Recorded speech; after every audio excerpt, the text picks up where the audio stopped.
chapter 7, source documents and preparation of vouchers. What is source document? That we all know. What is source? Source means from where we get. The meaning of source documents. It is a written document.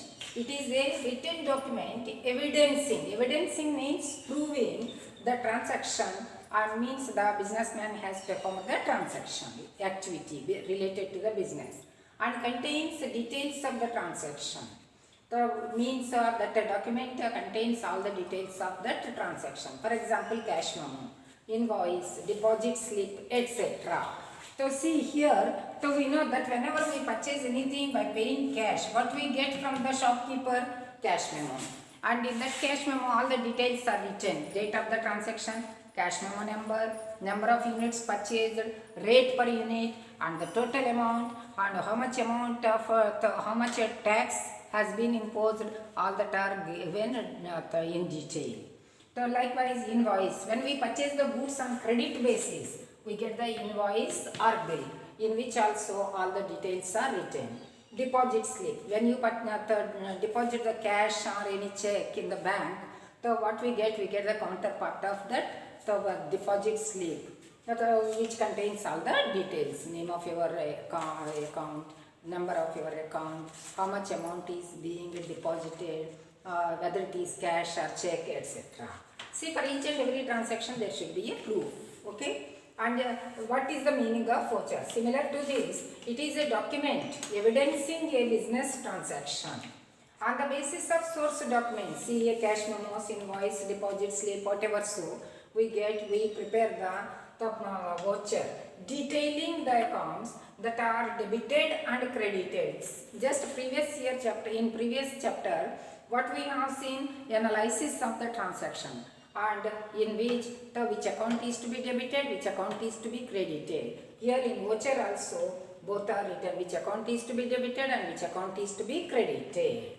Here the classification of vouchers. Vouchers are of two categories, supporting vouchers and accounting vouchers. Supporting vouchers, just we have seen, these are all the supporting vouchers which supports and which become the proof, verifiability proof to the transactions.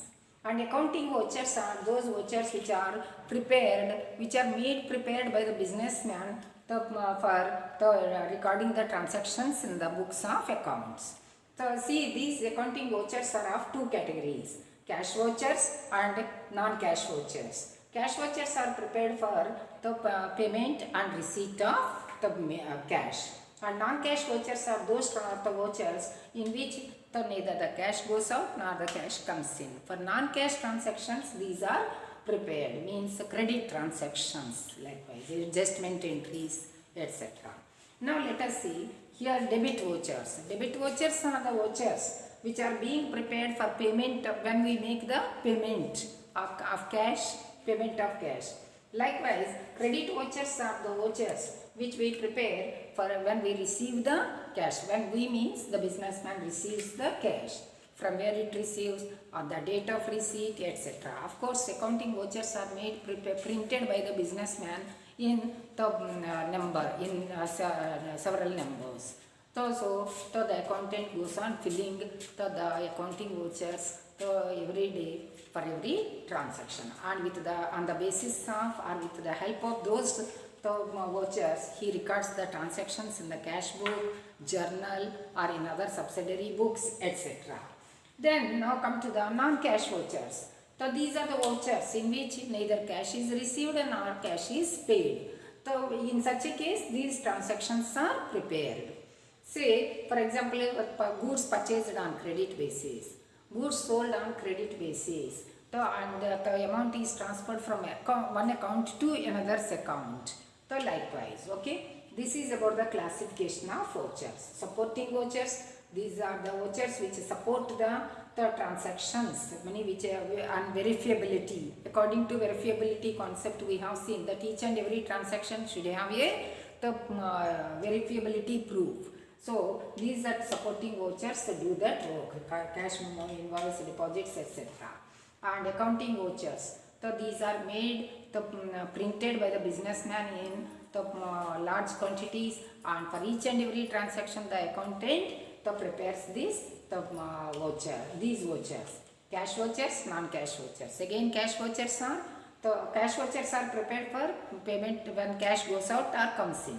Again, these are of two types: debit vouchers, credit vouchers. Debit vouchers are prepared for when we make the payment in cash, and when we receive cash against anything, so the credit vouchers are prepared. When no cash is gone or received, then non-cash vouchers are prepared. These are also known as transfer vouchers. We will see the format of debit voucher, credit voucher and non-cash voucher.